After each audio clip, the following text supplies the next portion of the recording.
Morning கொஞ்சம் லேட்டா எழுந்தாலே போதும். ரொம்ப கடுப்பாகும். என்னடா செய்யன்னு சொல்லி, இன்னைக்கு கொஞ்சம் மட்டன் நேத்து சூடு பண்ணி வச்சதுல இந்த குழம்புல மட்டன் மட்டும் கொஞ்சோண்டு மிஞ்சுச்சு. அதையும் எடுத்து வச்சிருந்தேன் வேஸ்ட் பண்ண வேணாம்னு.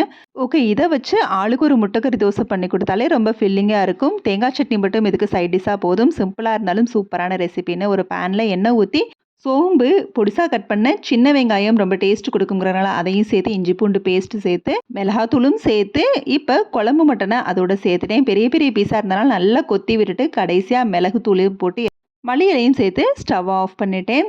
சூப்பரான கொத்துக்கறி ரெடி பண்ணியாச்சு. நம்ம பெரிய பெரிய பீஸா இருந்தா நம்ம தோசையில வச்சு சாப்பிட்றப்ப கரெக்ட்டா இருக்கிறதுனால நல்லா கறிய வந்து கொத்தி விட்டுருங்க. ஸோ கொத்துக்கறி மாரி ஆயிரும். இப்ப நம்ம முட்டை தோசை போல எப்பயும் போல ரெடி பண்ணிட்டு, அதில இந்த கொத்துக்கறிய வந்து வச்சு விட்டுட்டு சூப்பரா தோசை வந்து சுட்டாச்சு. அவ்வளோதாங்க. இதுக்கு மேலேயுமா நம்மளுக்கு வந்து பிரேக்ஃபாஸ்ட் வேணும் அப்படிங்கிற மாதிரி சூப்பரா திருப்தியா சாப்பிட்டாச்சு.